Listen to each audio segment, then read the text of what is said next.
Hey guys, Rob Shoecraft here with Three Storm Fitness. Today I'm going to make a video. Like always, I'm sort of shooting from the hip here, but I did give it some thought. I want to show you some exercises that are.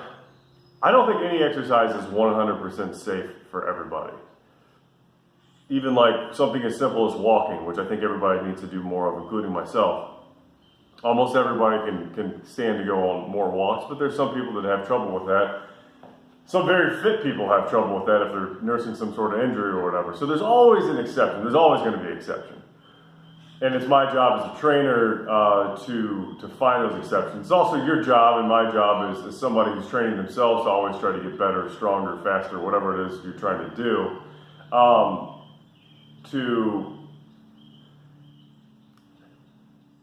to allow yourself to progress without hurting yourself. That's really what it comes down to. Just training in general is safe progression. And you could really kind of boil it down to that. So these are some exercises that of all the folks I've worked, I'd say I've worked with about 200 people in the last 4 years as a trainer. When I started as a personal trainer, worked with about 200 people. And that's not 200 people like I went into a room where 50 people in it and showed them how to squat and left. I'm counting like people who I've spent at least 3 sessions with, 3 hours with, working on stuff. So I have and every one of those people, it's been anyone from high school athletes on through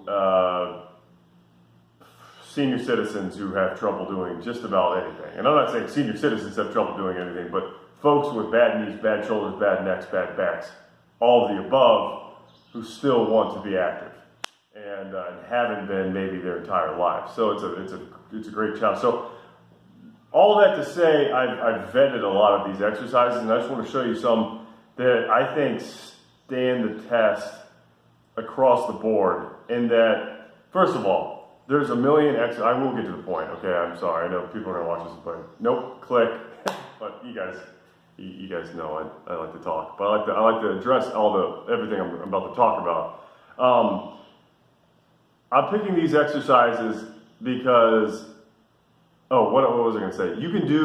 There's 1,000 different exercises that are gonna be safe for everyone. I mean, if you look at the world of physical therapy, that whole entire industry is basically learning how to prescribe proper exercises for folks who can't exercise for whatever the specific condition is. So there's a limitless amount of exercises you can do to make yourself better. I'm not really talking about those, although I fully encourage people to use those as much as possible, both to get healthy and stay healthy. I talk about that crap all the time. Oh no, I'm done now. Okay, so this video, let me finally arrive at the point. These are exercises that as soon as, the first couple sessions, I could feel comfortable having somebody try them, knowing that chances are very slim I'm going to hurt them. And also, or they're going to feel pain, basically. I don't just hurt people, ever. But they're going to be able to do it, feel good about it, and most importantly for this video, progress heavy. So this is something that an old man could do with that huge laundry list of problems I'm talking about, all the way up to an athlete who might have problems that maybe a back, like let's say this was a month ago. I had a guy come in, high school kid, who we were going to do some heavy deadlifts that day, but his back was bothering him. He did something, so we switched to, well, here's a spoiler. One of the exercises is heavy glute bridges, barbell glute bridges.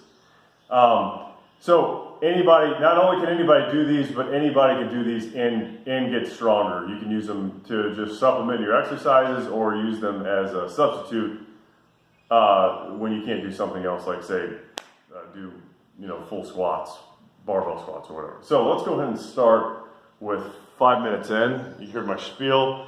Let's start with a rowing motion, a pulling motion. So one thing about rowing, pulling, and both the horizontal, well, let's just leave it to the horizontal plane. First of all, there's some folks I don't do much vertical pulling with. Think lat pull downs, pull ups, that sort of thing, just for shoulder reasons. A lot of people have shoulder problems, and there's no need to just blast them in that vertical plane if they're having restrictions there. My opinion, again. You can work somebody into that, but I wouldn't just start them there. Horizontal rows are very forgiving. Not only does almost everybody need to get stronger in their back and their upper body go muscles, so to speak. So not only does it benefit everybody, but it's a very non-offending exercise when it comes to pain, to causing problems. And so I'm talking about everything from chest-supported rows, bent over rows, assuming nobody has back problems, single arm like lawnmower style, lat pull downs from an angle. One that I really like though, that just about every single person I've ever had can do is cable single arm rows. And I like single arm rows because I like to incorporate them anyway. By the way, none of these exercises, I'm not saying like these are the end all be all. I just think they're kind of like the best, I already gave my spiel.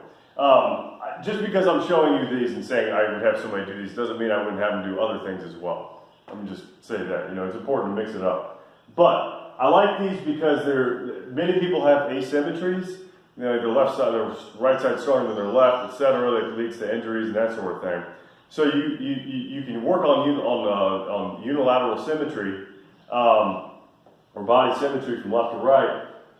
You can also load pretty heavy.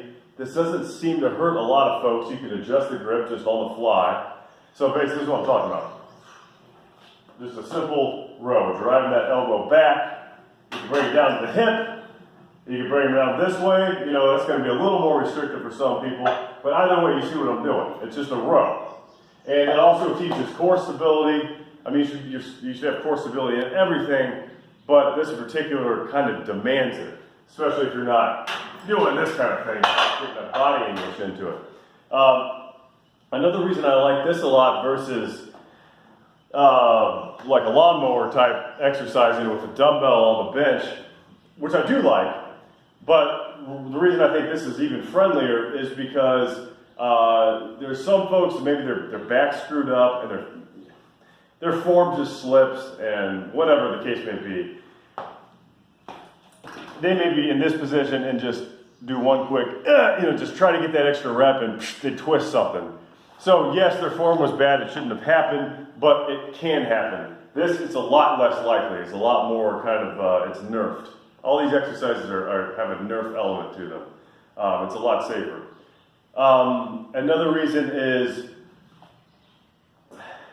I don't know what it is exactly, but when you're holding a dumbbell, let's say you have like really bad elbow problems, when you're holding a dumbbell and you bring it down, it seems to be a lot more straining. There's something about the way you're doing it with a cable that you just have a lot more control in the eccentric portion of it. So, single arm cable rows, I won't talk about those anymore, you get the point. Let's see, what else? Let's talk about like a posterior chain dominant hip hinge kind of motion. Where can I put this? I talked about glute bridges. Now, all forms of glute bridges. From the floor, like this. I hope you can see me. If you don't know what a glute bridge is, if you can't see me, look up glute bridges. You're driving up, squeezing your glutes, coming down. That's a very simple version of it. And you can put bands on their legs, or your legs, if this is for you.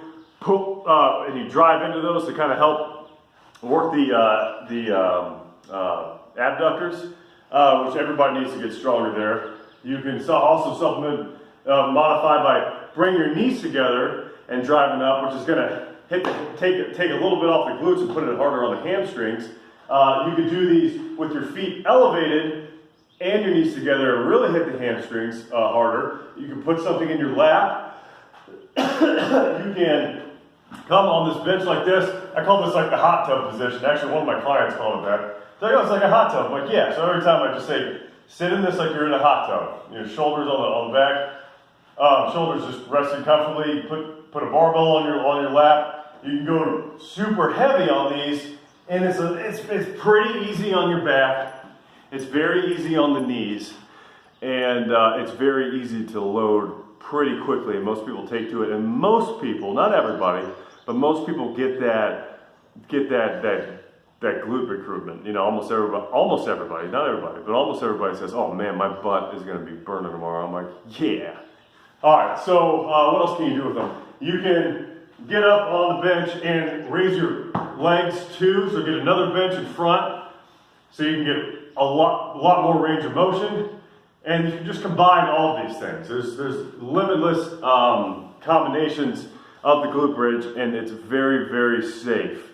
Can you hurt yourself with it? Of course you can hurt yourself doing anything, but again, it's pretty hard to screw it up, at least from a safety perspective. So what's another one? So that's glute bridges. We got a good rowing motion. We got a good hip hinge. I also like RDLs a lot too. This hip hinge, this pattern like this is something not a lot of people can do. You know, the foundation for the deadlift, for the kettlebell swing, for clean, for a snatch, all that kind of comes from this basic hip hinge movement. I won't get too much far into that, but you know, I might have somebody doing glute bridges to strengthen the muscles used in the hip hinge because a lot of folks just struggle with that motion. You know, this is something they might have lived their whole lives and never actually done it properly. So I might be doing the glute bridge to strengthen those muscles while we drill the movement itself and then slowly load that. But once people get that hip hinge and it clicks and they're like, oh, I feel like a lot of times they're like, oh, am I supposed to feel it in my hands? Yes. Then very quickly you can start put a kettlebell in their hand. They start doing RDLs, put a kettlebell in their hand, they start swinging. You know, you can progress that from there. But the glute bridge is something you can start like almost day one. What else? Let's talk about squats. I don't think there is a single person who can't do some variation of a squat, assuming they have some motor control of their lower body. Now, box squats. And there's a difference between squatting to the box and doing a box squat. I'm just going to kind of lump this all together. Let's just say the use of a box to teach the squat and progress with the squat. So I might have somebody start with a couple AirX pads and then a couple pads on that on top of my Ironmaster bench, which is a little taller than most benches. So they're like this. They're basically squatting down to a bar stool. You know, that's fine. Do what you can. And then slowly over time, start lowering it. You know, once they can get, and I gotta give my buddy Ryan, he's trained a lot of folks too, and we kind of go back and forth on some stuff. I asked him some questions here and there. A couple of years ago when I first met him, I was getting his opinion on it, and I was happy to hear that he endorsed the idea that I was doing with this one gentleman in particular. And that is just, you know, once they can get 20, 25, a couple sets, strip it down a little bit. Once they can get low enough where, you know, they're close to parallel, and they may never get there. You know, there might be some sort of issue that they have that's just not going to happen. But when you get low enough where they're feeling comfortable, you know, they're down here. And then you could try, again, like the box squat. So this is like squatting to the box. Joe DeFranco says, pretend that this is a scale and you want them to only read half your body weight, which is like, I think, one of the most brilliant cues for this. So you're down and you're back up, okay? Or a box squat, which is, you know, more like you're sitting past the box, loading up the hamstrings, keeping that tension and coming back up. There's other forms there. Then you can progress into the goblet squat, which I like to usually go from there. Again, I'm still using the box, and I wouldn't just start them off with a 44-pound kettlebell, but kettlebell, dumbbell, medicine ball, whatever, same thing. Once they can do several sets of those and they're not calling me after and being like, I can't move today, that sort of thing. What's his name? JC Santana. I think he said that once his clients can do 3 sets of 20 bodyweight squats, he knows that their body's pretty well adapted to it, at least from a muscular standpoint, the movement pattern. That's a pretty good rule. Some variation of that's good. I may not, let's say somebody has a bad back problem or whatever. I may have them going down, holding it like this, okay, and doing the squats that way. So it's down. You're not front loading. Again, none of that is bad. You just have to kind of stick and move a little bit. Find out what works, what hurts, what doesn't. Find out what you can progress safely. All this revolves around that. I know I've repeated myself, but it's all about safe progression. And again, if you're you're nursing a knee and a back problem, but you're a big, strong stud, you can do all these things with just much heavier weights. It scales pretty well. Let's talk about some sort of like unilateral leg movements. I have a sled. Hang on.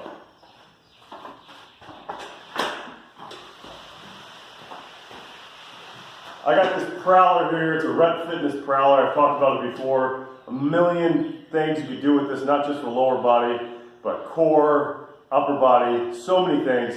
The brilliant thing about the sled is that it's concentric only for the most part. In other words, you don't have that lowering process, which generally speaking is the most damaging, for better or for worse. It's where most people kind of screw up. And so the sled is great for pushing. Let's say you want to do, somebody can't really do lunges very well, and there's other things you can do, but step ups, whatever. Let's say they just can't do that. So I may have them, strengthening their muscles that are kind of involved in that with some more like isolation hamstring work, or like those bridges we talked about. If somebody can't get down on the floor, I may have them doing like a cable hamstring curl or whatever.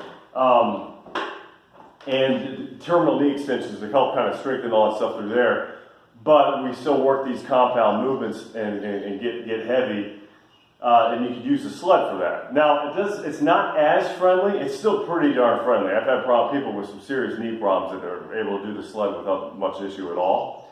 You just got to kind of, like anything, you just got to do slow progressions and find out where it is.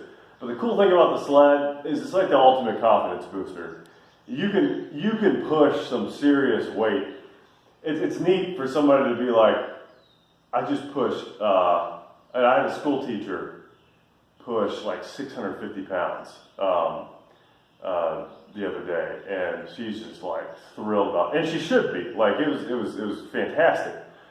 But it's you get to work with these numbers that, it's all relative, of course. But James Harrison pushed like 1,800, something like that. But it just makes it's a confidence booster. It's like, holy crap, I just pushed 600 pounds. Like, that's amazing. And it is. It's cool. So it kind of serves two purposes in one. Now, for those people who can't work the sled, like I train my mother-in-law. She has terrible wrist arthritis, and all that force, it really messes with her. I can put like a belt on her and have her drag it. So she's not using her wrists necessarily, but she's still able to get a lot of the same benefits. So you can work with it quite a bit. Let's say it's hurting somebody's knees, it's hurting their back, and it's hurting their wrists or whatever. The sled's just not an option. Walk. I got a big old hill back behind the barn, and I just have people walk up the hill and just be very careful on their way down. And when they can do that, I'll load them up. I'll have them carry a weight. Maybe we'll do a suitcase variation, farmer carries, waiter walks if they're able to do that with their shoulder. So again, you just adapt. But so if you can't, for unilateral safe compound movements, the sled, big fan. If you don't have a sled, carries. Carries are also awesome for the core. Okay, so we covered upper body row variation, we covered a hip hinge variation, unilateral lower. why don't we talk about upper body pressing rather. For that, let me move this over. For upper body presses, I'm a big fan of landmines. Huge fan of landmines. Nothing particularly special necessarily about the apparatus itself. You could technically just take a barbell, throw it in the corner, and without anything, and still have the same landmine type exercise. But for this, I'll show you with on my R4 power rack here, I got this pin pipe system from Black Widow. I pop that in there, and can you see me? Let's just say we're doing like shoulder presses. You know, I got a Viking press attachment. There's all sorts of stuff you can do with these. Let's just talk about the classic. You know, you throw some weight on there if you need to. Bring it up in position for folks with serious shoulder problems. For everybody, it's not a bad practice. Come up with two hands, get underneath it, step in, and go from there. One of the beautiful things about this, first of all, you can work a lot of the similar muscles that you would work in an overhead press, but if you have limited range of motion or some sort of shoulder issue, I don't usually recommend people doing this. You know, if they can't bring their arm up like this, there's no way I'm going to load it with weight. We'll do landmines because it's more of a diagonal force, which is also tends to be, from what I found, a little more less restrictive than even the horizontal type movement. I'll talk about that in a second if you don't have these like landmine attachments or a place to put it. But yeah, and you can work, again, unilateral. That's great if you need that option. You have a little more flow that way, a little more wiggle room, I should say. I also like them because I like this particular setup because this morning I was working with a gentleman with terrible shoulder arthritis, and we're just doing partial range of motion right here, just like that, right? What I could do is I could bring the bar up, I could set it up all the way up here. And not that I want him going like dead stop presses, although you could do that. You know, he knows you get that visual cue to bring it down just above that. Don't go lower than that because you can't go lower than that. So you have total control it's just a very, very safe way to get pretty darn strong in upper body pressing, triceps, front deltoids, pecs, etc. So, huge fan of landmine press. What else? Let's talk about core. For core, and when I say core, I'm talking about basically everything from here all the way down to here and all the way around. And that many layers deep. So, the whole shebang. For core, I highly recommend for just about anybody.